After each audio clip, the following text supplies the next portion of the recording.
Ladies and gentlemen, it's been a while since our last match review, but we are back, and we are back with a bang. Sunderland 3, Plymouth 1, what a result that was in the end. After a pretty flat and disappointing first half overall, we came out fighting second half, and with 3 really well taken goals, we come away with, in the end, a very, very deserved 3 points. I'm going to go over the team news, the overall events of the game, my thoughts and opinions, and then give out some player ratings at the end, because why not? So starting off with the two teams, Sunderland looks like they go with 4-2-3-1 today. Patterson in goal, Hume, Ballard, O'Nien, Hield at the back 4. Neil and Ekwa as a pair in midfield today, not just one playing behind the other, that you were a CDM pair today. Roberts, Bart and Clark attacking midfielders, all behind it, Nazari, Rusian. Plymouth had Hazard in goal, Phillips, Gibson, Galloway the back 3, Mumba, Giabi, Forshaw, Miller the midfield 3, and then Whitaker, Devane and Hardy up front. Two benches, Sunderland we had Job, Chris Rigg, Romain Mundell, Adil Ashish, Nathan Bishop, Timothy Pembele, Jensen Sealed, Vincent Burstow, Louis Hemia. Plymouth had Adam Randall, Lino Sousa, Matthew Soranola, Julio Plixwelo, Ben Wayne, Callum Burton, Dan Scarr, Frederick Isaka and Joe Edwards. Now, as I just mentioned before, the first half was a pretty uneventful. Plymouth picking up more yellow cards than anything, to be fair. Whitaker, Phillips and Mumba all picking up bookings there. Abdullah Bog picked one up in the 10th minute as well for one that was, yeah, I mean, to be fair, he literally tried to control the ball. He ended up fucking just booting Whitaker in the chest with a high boot. You know, it was accidental, but it was sort of foul in the end. You know, we had a couple of chances here and there. Clark, couple of free kicks and really threatened to keep it too much. Plymouth as well, Body Mumba, I think he literally scored within almost a minute as well with a header, which to be fair, Hilda had covered, to be honest. But unfortunately, it was Plymouth who did take the lead, and it was just a really poor goal to concede. Patterson, I don't know what the fuck he was thinking here. I really don't. Just, like, well, first of all, I mean, to be fair, it did look like at first Hardy was offside, but he was in his own half when the ball was played, which is why it stood. Yeah, he literally ran through. Literally nobody in our half. Hume and Patterson both having the fucking defensive capabilities of two fucking dogs. They just did not know what the hell they were doing. Patterson, instead of trying, instead of just trying to stand his ground and trying to put Hardy off, it was almost as if he needed a piss. He just couldn't figure out what he wanted to do. Hume just wasn't helping him either, and then Hardy, to be fair, a lovely chip in the bottom left corner to make it 1-0, and then it just wasn't a great goal to concede. It really wasn't. You know, it wasn't a very. We didn't really dominate the half in any sort of fashion, but probably did have more of the ball. But Plymouth definitely had more of the better opportunities in the first half, and it was just a really sloppy goal to concede as well. Patterson definitely isn't going to be one to look at that one back in the instant replays. Second half comes out, and we needed an instant response, and we did just that. 52nd minute, we get a free kick. Patrick Roberts, you know, just lives off to Ekwa, and Ekwa, first time, hits it, bottom right corner. Brilliant goal, but great way to kick off the second half. And we get a goal, and it was a weird one. It was a weird combination, because one was an Ekwa goal that was an Ekwa goal. Obviously, we know he has scored a couple of seasons, but obviously he hasn't exactly been fantastic. And also Patrick Roberts got an assist as well, just his second of the season. You know, his first game back after his injury. You know, I've been very vocal on the channel and on social media about the fact I just don't really rate Roberts that much at all. But, you know, he proved me wrong today. You know, he got an assist, and yes, it was a simple roll to Ekwa from a free kick, but an assist is an assist. They all do count in the end. And then to make things even better, we take the lead almost like 7 minutes afterwards. Jack Clark with a fantastic finish. You know, Clark, you know, I will admit, he does frustrate me sometimes. You know, his decision making to when he should pass the ball in the box and when he should cut inside, it's almost as if he just doesn't do it properly. But this time he did it perfectly. I'm about to say perfectly. Cuts inside, springs his right butt about 20 yards out, off the post and in. Sweet as a nut. You know, you can't go wrong there. He then makes it 2-1. We then bring on a couple of subs. Job and Rigg come on for Ekwa and Bar. To be fair, I don't really think Bar suits a number 10 role, which is weird to say because that's his natural position. Believe it or not, he actually is a number 10, but we put him out as a winger. He just didn't really seem very comfortable as a number 10 today, so I'll have to find out, see what Bill plans to do with him. And yeah, literally almost immediately Job gets the ball. And it's pretty similar to Clark's goal, to be fair. He literally cuts his hand on his right foot, curls it in from just on the edge of the box, curls it in bottom right corner. Literally all 4 goals scored into this game of some nice goals to watch. Yeah, Dan Neil as well. I'll talk about a little bit more in a little bit after that. And then from that point onwards, we definitely did see the game out definitely a little bit more flat the last 20 minutes or so. Mundell came off Roberts. Plymouth made a whole host of substitutions. We'll bring on our Sheets later on in the game as well. And overall, to see the game out, nothing too over the top, and it was in the end a very well worked performance.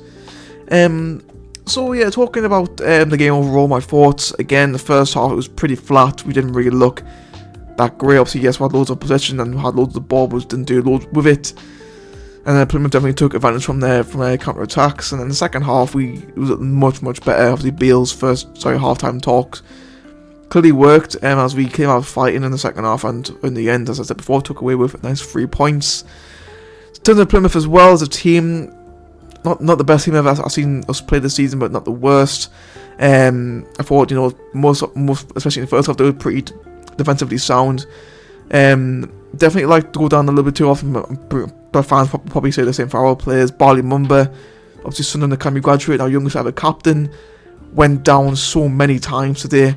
I don't know if Ian Foster told him to do that, or he just felt as though he could try and, the amount of times he went down, he could probably get a free kick. And to be fair, for most of the time, the referee gave him the benefit of the doubt, even though most of the time he just went down on his own. Clark didn't even attempt to do anything there, which was pretty frustrating as well. Morgan Whittaker caused all sorts of problems against us in the reverse fixture. He was kept pretty quiet today. Obviously, he's definitely one of the better players in the championship, in my opinion, outside of like the top 4 teams. He's a good player. Definitely will be in the Premier League in a few years' time. Maybe even in Serie A. Obviously, Lazio, after they couldn't get Jack Clark, went and tried to get Morgan Whittaker. They couldn't get him, so they got fucking Ryan Kent, who I swear literally only known for that one insane card he had on FIFA a few years ago. But overall, they weren't anything special. Ryan Hardy as well, probably their best player today. Yeah, just nothing special about Plymouth, in my opinion. Again, for Sunderland, I thought we definitely, we looked sharper in there some areas. Obviously, Dan Neil, in my opinion, was our man of the match. He just controlled that midfield so well. And again, I think he really has come on leaps and bounds in the season. Obviously, I know people like myself have slated Dan Neil in the past seasons gone by, but he really did, he just controlled the midfield really, really well today. And in my opinion, I know you said he wants to stay until we at least reach the Premier League. But even still, if it's going to be like another case with Jordan Henderson, where Liverpool come in from or something like that, come in from for a big bid, then we turn on and he should just take it. He progress his career. Cause like look what Henderson's achieved in his career. He's literally won everything he can win. So yeah, definitely should take it. I thought Job as well coming off the bench. We've been crying out for weeks now. He needed the rest. He put in his best performance in a long time. I thought Rooston, he didn't get a goal today, but obviously did very, very well up front. Caused the defenders all sorts of problems. That he was dragging the defenders out of the way. So Jack Clark, Roberts had more room. For Ekwar, he was better than what he has been. He definitely, I think, in the midfield too with Dan Neil, definitely looks a lot better. Although I still think he is a little bit better, more further forward than as a CDM. To be pretty honest, I thought our defence was a little bit shaky at times today, especially the 2 full-backs, Hjelder and Hume.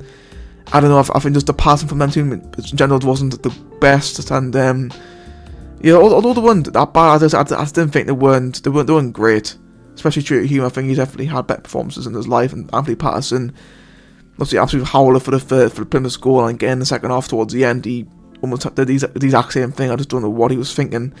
Just rushing off his line like that, which is weird because Patterson's usually pretty rooted to his line, so I don't really know what he was trying to do that. You imagine a lot of Robert Router when he used to do that quite a lot as well. And again, I thought the substitutions off from Beale were very, very good as well. Mundell, again, didn't get involved too much, but looked a handful for Brendan Galloway when he come on as well. Chris Raig again didn't do loads. He was getting stuck in. He can't really ask him too much from that. And again, overall, it's a pretty good performance. And in terms of player ratings, Patterson gave him a 6. Obviously, he did not do very well for the goal, but didn't do much wrong throughout either. Hume, I'll give him a 6. I think it'll be harsh to give him a 5. You know, we won the game today. I'll give him a 6 as well. Ballard and I'll give them both 7s as well. You know, even really did a foot wrong here. They're 6 as well. Solid. Daniel, my man of the match with a 9. He was just fantastic today. Roberts again. I gave him Roberts a 7. You know, he's first came back from injury, got an assist. Kind of Ekwa gave him a 6.5 as well. But the bar is 6. Again, just didn't really look very comfortable in that number 10 role. Again, gonna be curious to see what happens with him. Jack Clark an 8. You know, Rusin allowed Clark to have more space today, which I think worked very, very well. Obviously, he managed to get himself a goal as well. Is that his 13th goal of the season, I think, maybe, or 14th? Might be getting myself there. Rusin as well as 7. I thought again he didn't score a goal, but he was causing all sorts of problems for the defense. And again, like just said before, allowed Clark a lot more room. Subs as well. I think I gave Rigmond on the sheet all 6s, but Joel I'm going to give him 7 as well. You know, got his goal, took his goal really well, and again probably the best he's played in a long, long time. So that's going to be it for this review. Our next game is Huddersfield on Wednesday night. I am going to that match, so I'm very looking forward to that one. And then Birmingham away, the return of Tony Mowbray, and I was about to say Alex Pritchard, but apparently he's injured already, so he might play. We'll have to wait and see. But yeah, again, I think going into these 4 games, we've got who we've got after these 3. Plymouth, Huddersfield, Birmingham. Is it Swansea we've got at home? I think it's Swansea we've got after these next two away games. Again, games we really should be looking at winning, and we've got one game out of which, in my opinion, Plymouth was probably the hardest task out of these 4 games, in my opinion, and we've in the end comfortably won. So we'll have to wait and see there. But anyway, that's been it for me. It's been good to get back into this review. It's been a while since I've done one. Feels good to get back into it. I'll see you all next time.